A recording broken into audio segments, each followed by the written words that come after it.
계시니 두려움없네. 그 사랑 변찮고 날 지키시며 어제나 오늘이 한결같네. 오 신실하신 주, 오 신실하신 주, 날마다 자비를 베푸시며 일용할 모든 것 내려주시니 오 신실하신 주, 나의 구주. 봄철과 또 여름, 가을과 겨울, 해와 달 별들도 다 주의 것. 만물이 주 영광 드러내도다. 신실한 주 사랑 나타내네. 오 신실하신 주, 오 신실하신 주, 날마다 자비를 베푸시며 일용할 모든 것 내려주시니 오 신실하신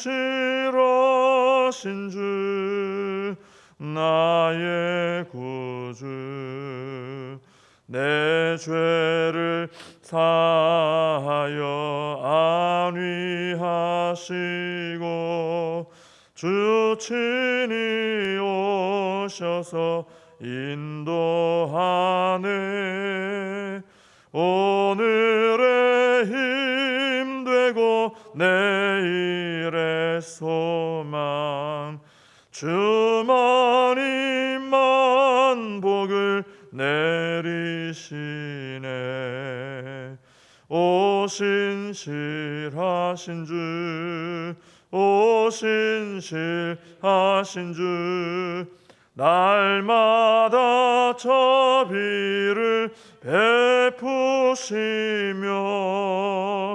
일용할 모든 것 내려주시니 오 신실하신 주, 나의 구주. 사도신경으로 신앙 고백하시겠습니다. 전능하사 천지를 만드신 하나님 아버지를 내가 믿사오며 그 외아들 우리 주 예수 그리스도를 믿사오니 이는 성령으로 잉태하사 동정녀 마리아에게 나시고 본디오 빌라도에게 고난을 받으사 십자가에 못 박혀 죽으시고 장사한 지 사흘 만에 죽은 자 가운데서 다시 살아나시며 하늘에 오르사 전능하신 하나님 우편에 앉아 계시다가 저리로서 산 자와 죽은 자를 심판하러 오시리라. 성령을 믿사오며 거룩한 공회와 성도가 서로 교통하는 것과 죄를 사하여 주시는 것과 몸이 다시 사는 것과 영원히 사는 것을 믿사옵나이다. 아멘. 사무엘상 16장 14절에서 23절까지입니다. 사무엘상 16장 14절부터 23절까지 제가 봉독해 드리겠습니다. 여호와의 영이 사울에게서 떠나고 여호와께서 부리시는 악령이 그를 번뇌하게 한지라. 사울의 신하들이 그에게 이르되 보소서, 하나님께서 부리시는 악령이 왕을 번뇌하게 하온즉 원하건대 우리 주께서는 당신 앞에서 모시는 신하들에게 명령하여 수금을 잘 타는 사람을 구하게 하소서. 하나님께서 부리시는 악령이 왕에게 이를 때에 그가 손으로 타면 왕이 나으시리이다 하는지라. 사울이 신하에게 이르되 나를 위하여 잘 타는 사람을 구하여 내게로 데려오라 하니 소년 중 한 사람이 대답하여 이르되 내가 베들레헴 사람 이새의 아들을 본즉 수금을 탈 줄 알고 용기와 무용과 구변이 있는 준수한 자라. 여호와께서 그와 함께 계시더이다 하더라. 사울이 이에 전령들을 이새에게 보내어 이르되 양치는 내 아들 다윗을 내게로 보내라 하매 이새가 떡과 한 가죽 부대의 포도주와 염소 새끼를 나귀에 실리고 그의 아들 다윗을 시켜 사울에게 보내니 다윗이 사울에게 이르러 그 앞에 모셔 섬에 사울이 그를 크게 사랑하여 자기의 무기를 드는 자로 삼고 또 사울이 이새에게 사람을 보내어 이르되 원하건대 다윗을 내 앞에 모셔 서게 하라. 그가 내게 은총을 얻었느니라 하니라. 하나님께서 부리시는 악령이 사울에게 이를 때에 다윗이 수금을 들고 와서 손으로 탄즉 사울이 상쾌하여 나았고 악령이 그에게서 떠나더라. 아멘. 우리가 어제 보신 것처럼 이 다윗이 이제 기름 부음을 받았죠. 사무엘을 통해서. 그렇지만 아직 다윗은 왕이 되기는커녕 왕궁에도 갈 형편이 못 됐습니다. 아직은 그런 상황이죠, 그죠? 그런데 하나님께서는 또 하나님의 그 놀라운 섭리를 통해서 오늘 본문에 보시면은 다윗이 왕궁으로 들어가도록 역사를 해주십니다. 마치 이 다윗의 모습을 보면은 요셉이 떠오르죠. 요셉도 하나님 주신 꿈이 있는데 뭐 언제 그렇게 될지 막막하죠. 사실은 막연하고 어떻게 될 건가 단지 꿈만 있을 뿐이었습니다. 근데 하나님께서 놀라운 섭리로 인도하셨죠. 형들에 의해서 노예로 팔리게 하시고 그 길을 통해 요셉이 총리가 되는 그런 경험을 하게 됩니다. 다윗도 비슷한 모습이 오늘 있죠. 다윗이 왕궁으로 가게 된 것은 사울에게 문제가 생겨서 그렇습니다. 14절에 보시면 사울에게 일어난 문제를 보여주는데 심각하죠. 여호와의 영은 떠나고 여호와께서 부리시는 악령이 사울을 번뇌하게 했다 그랬습니다. 이 번뇌하게 했다, 이것은 아주 두렵게 했다는 것이죠. 아주 두렵게 됐다. 하나님께서 어떻게 악령을 부리시느냐 이렇게 생각할 수 있지만 사실 이 사탄을 비롯한 모든 악령들은 하나님의 주권 아래에 있습니다. 자기가 독립적으로 활동하는 게 아니죠. 세상 사람들은 이제 잘못 생각하고 있는 것이 하나님과 이 마귀가 대등한 힘을 가지고 있다. 그래서 선한 신과 악한 신이 싸운다. 뭐 이렇게 생각들을 하는 경향이 있습니다. 근데 전혀 그렇지 않습니다. 이 마귀는 하나님의 주권 아래에 있습니다. 하나님의 적수가 될 수가 없어요. 서로 맞서 싸우고 이런 수준이 아닙니다. 하나님께서 허용하지 않으시면 이 마귀는 아무것도 할 수 없습니다. 그래서 여호와께서 부리시는 악령, 뭔가 좀 어울리지 않아 보이지만 이 말은 하나님께서 마치 그 악령과 한편이다 뭐 이런 느낌을 주는 말씀처럼 보이는데 그게 아니고 악령들조차도 하나님의 주권 아래에 있다라는 것을 분명히 보여주는 말씀입니다. 그렇기 때문에 우리가 예수 그리스도의 이름으로, 우리는 아무것도 아니지만 그죠? 예수 그리스도의 이름으로 명하면 악령들이 떠나가는 역사가 일어나게 되는 것이죠. 이 사울은 사실 이스라엘의 왕으로서 이스라엘 왕 첫 번째로 지켜야 되는 게 뭡니까? 하나님의 말씀대로 한다. 이게 이스라엘 왕이 그 왕으로서 해야 될 첫 번째 지켜야 될 부분입니다. 근데 그런데도 불구하고 이 사울은 지속적으로 불순종을 했습니다. 그래서 하나님의 그 불순종했다는 것은 하나님의 왕 되심을 인정 안 했다는 거죠. 내가 왕이다 이게 내가 왕이고 하나님 왕 아닙니다. 그렇게 했던 것이죠. 자, 그 결과가 오늘 본문에 나오고 있는 것이죠. 그래서 이 사울에게서 여호와의 영이 떠나고 악령이 역사한 것을 볼 때 우리는 뭘 깨달아야 되느냐 하면은 지속적으로 말씀에 불순종하는 생활이 나에게 굉장히 악한 결과를 가져올 수 있구나. 그걸 우리가 깨달아야 되는 것입니다. 우리에게 영적인 침체가 오고요. 또 두려움이나 분노나 좌절이나 뭐 이런 여러 가지 어두운 것들에 우리가 영향을 받게 되는 이유는 뭐냐면은 바로 이 사울이 보여주는 것처럼 하나님의 말씀대로 하지 않아서 그런 경우들이 굉장히 많습니다. 예를 들어서 뭐 항상 기뻐하라, 쉬지 말고 기도하라, 범사에 감사하라. 우리가 너무 잘 아는 말씀이죠. 이 말씀 하나만, 다른 거 다 제쳐두고도 일단 대표적으로 이 말씀 하나만 붙들고 우리가 계속 순종하는 삶을 살아도 우리의 삶에는 하나님의 아주 굉장히 밝은 빛의 역사가 일어날 겁니다. 분명히 그렇게 되거든요. 근데 이 말씀을 거절하고 내가 스스로, 그죠? 하나님 말씀은 분명히 말씀하셨어요. 그죠? 이렇게 해야 된다.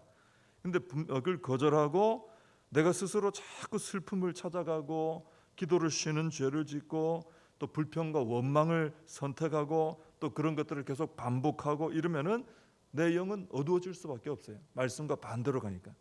또 내 감정이나 내 삶이나 내 어떤 육체까지도 어두운 영향 아래에 놓이게 되는 것입니다. 우리가 말씀대로 행하는 것, 이게 얼마나 복인지 우리는 알아야 됩니다. 말씀대로 행하는 것이 우리의 영을 밝게 하고 또 우리의 삶도 복되게 하는 것입니다. 우리 육체까지도 영향을 끼치게 되는 것이죠. 사울을 통해서 우리가 말씀대로 하나하나 순종하는 것이 참 복이구나. 우리 지속적인 불순종을 버리고 이젠 순종하며 복을 받아야 되겠다. 이런 결단이 있어야 될 줄로 믿습니다. 이 사울이 막 괴로워하니까 신하들이 한 가지 제안을 하죠. 수금 연주자를 데리고 와서 치료를 합시다. 이렇게 하는 것입니다. 마치 요즘 음악 치료하듯이 말이죠. 그런 제안을 한 거죠. 근데 그렇게 해서 연결된 사람이 누굽니까? 다윗이에요. 그죠? 그렇게 해서 연결됐어요. 다윗이 어떻게 이런 일을 뒤에서 기획하고 이런 거 전혀 없습니다. 이렇게 우연한 것처럼 보이지만 하나님 역사가 섭리죠. 이렇게 해서 사울의 번뇌를 통해 난데없이 어떻게 보면 그죠? 다윗이 왕궁으로 진출할 수 있는 길이 열려버린 것입니다. 하나님의 마음에 합한 자가 되면은요, 하나님께서 성령도 부어주시고 그리고 하나님의 뜻을 이루는 길이 이렇게 활짝 열리도록 역사해 주시는 겁니다. 내가 막 열려고 해도 안 열리는 경우들이 많죠. 근데 내가 하나님의 마음에 합한 자로만 준비되어 서 있으면은 하나님께서 그 뜻을 나를 통해 이루시기 위해서 길을 놀랍게 열어주는 역사들이 일어난다 하는 것입니다. 우리는 스스로를 자꾸 하나님 마음에 합한 자로 만들어가는 게 중요한 것이겠죠. 18절에 보면은 다윗은 여호와께서 함께 계시는 사람으로 소개가 됩니다. 사람들이 그렇게 알고 있습니다. 그죠? 여호와께서 함께 계시는 사람 다윗이 악령에 시달리는 사울에게 왔을 때 사울은 이 다윗으로 인해서 평안해지고 행복해졌어요. 다윗이 수금을 연주하면 악령이 떠나가고 사울이 상쾌해졌습니다. 번뇌가 다 사라지는 거예요. 그래서 사울은 너무 좋아서 이새에게 특별히 막 부탁까지 하면서 다윗이 자신의 무기든 자가 되어서 곁에서 좀 섬기게 해달라 이런 말을 합니다. 이렇게 하나님께서 함께 계시는 사람은 주변 사람을 복되게 하는 것이죠. 선한 영향력을 끼치는 사람이 되는 겁니다. 그리고 악한 영에게 눌린 자들을 상쾌하게 하고 자유케 하고 해방을 주고 그죠? 이런 좋은 영향을 끼치게 되는 것이죠. 그래서 우리도 다 다윗 같은 사람이 되어서, 다윗이 어떤 사람이라 그랬죠? 다른 사람들이 알기에 하나님께서 함께 계시는 사람, 우리가 그런 사람이 되어서 성령의 사람이 되고 또 주변 사람들을 복되게 하는 삶을 살아가야 될 줄로 믿습니다. 기도하겠습니다. 하나님 아버지 감사합니다. 하나님의 말씀대로 사는 것이 저희들에게 얼마나 복이 되고 말씀에 지속적으로 불순종하는 것이 얼마나 악한 결과를 가져오는지 다시 한번 깨닫게 됩니다. 더 열심을 내어서 하나님의 생명의 말씀대로 순종하는 저희들이 되게 해 주옵시고 그리고 하나님 마음에 합한 자로 잘 준비되어서 하나님께서 그 뜻을 이루는 일에 길을 열어주시고 또 축복하시고 사용하시는 복된 사람 되게 하여 주시옵소서. 다윗이 하나님과 함께하는 사람으로서 하나님 앞에 또 악령으로 인해 번뇌하는 사울에게 갔을 때 사울은 다윗으로 인해서 상쾌하게 되고 또 복을 얻게 되었습니다. 저희도 다윗처럼 하나님께서 함께 하시는 사람이 되어서 가는 곳마다 사람들을 이롭게 하고 복되게 하는 사람들로 살아가게 하여 주시옵소서. 예수님의 이름으로 기도하옵나이다. 아멘. 주님과 주신 기도로 예배를 마칩니다. 하늘에 계신 우리 아버지여, 이름이 거룩히 여김을 받으시오며 나라의 임하옵시며 뜻이 하늘에서 이룬 것 같이 땅에서도 이루어지이다. 오늘날 우리에게 일용할 양식을 주옵시고 우리가 우리에게 죄진 자를 사하여 준 것 같이 우리 죄를 사하여 주옵시고 우리를 시험에 들게 하지 마옵시고 다만 악에서 구하옵소서. 대개 나라와 권세와 영광이 아버지께 영원히 있사옵나이다. 아멘. 함께 말씀 붙들고 기도하시고 이 나라 민족을 위해서, 특히 코로나 사태가 참 쉽지 않은데 하나님께서 역사해 주시고 축복하셔서 속히 해결될 수 있도록 기도해 주시고, 교회 부흥과 다음 세대 우리의 사명을 붙들고 함께 기도하겠습니다.